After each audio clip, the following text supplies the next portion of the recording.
রাসূলুল্লাহ সাল্লাল্লাহু আলাইহি সাল্লাম নবুয়ত লাভের পর প্রথম 13 বছর পার করেন নিজের জন্মভূমি মক্কায়।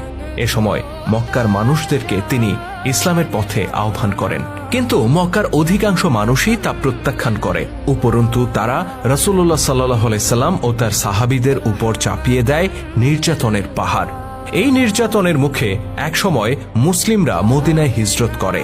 মদিনার অধিকাংশ মানুষ ইসলাম গ্রহণ করে নেয় এবং সেখানে রাসূল সাল্লাল্লাহু আলাইহি সাল্লাম ইসলামী শাসন প্রতিষ্ঠা করেন। হিজরতের পর মদিনার মুসলিম ও মক্কার মুশরিক শক্তির মধ্যে সংগঠিত হয় বদরের যুদ্ধ। এই যুদ্ধে আবু জাহেলের নেতৃত্বে 1000 কোরাইশ মুসলিমদের বিরুদ্ধে যুদ্ধ করে। কোরাইশদের এই মুশরিক বাহিনীর একজন ছিলেন আবুল আস। মেয়ের জামাই হয়েও তিনি রাসূলুল্লাহর বিরুদ্ধে অস্ত্র ধারণ করেন, কেননা ইসলামের ব্যাপারে তার মনোভাব ছিল অত্যন্ত বিরূপ। তবে আবুল আসের কপাল মন্দ ছিল, তিনি মুসলিমদের হাতে বন্দী হন। আবুল আসের প্রতি রসুল তনয়া জয়নাব রাদিয়াল্লাহু তাআলা আনহার ছিল অকৃত্রিম ভালোবাসা। জয়নাব তখনও তার সাথে মক্কাতেই বসবাস করতেন। তিনি স্বামীর বন্দিত্বের খবর পেয়ে মুক্তিপণ হিসেবে কোনো অর্থকড়ি না পাঠিয়ে একটি গলার হার পাঠান।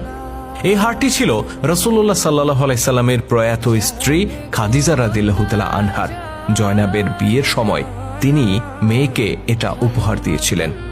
এই হারটি হাতে পাওয়ার পর রাসূলুল্লাহর হৃদয় ভারাক্রান্ত হয়ে পড়ে।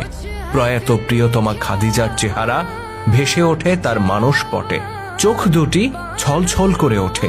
রাসূলুল্লাহ সাল্লাল্লাহু আলাইহি সাল্লামের আবেগ সাধারণত খুব কম চোখে পড়ত, কিন্তু সেদিন তিনি নিজেকে নিয়ন্ত্রণ করতে পারছিলেন না।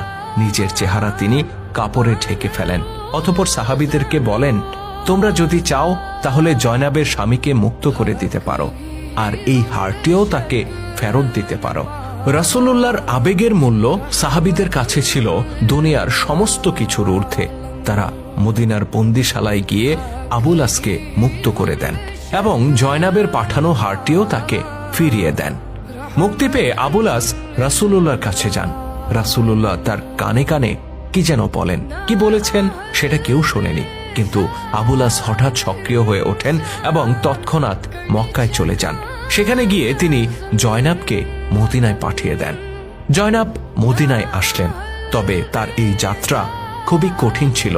মক্কার মুশরিকদের কঠিন বাধার মুখে পড়তে হয় তাকে।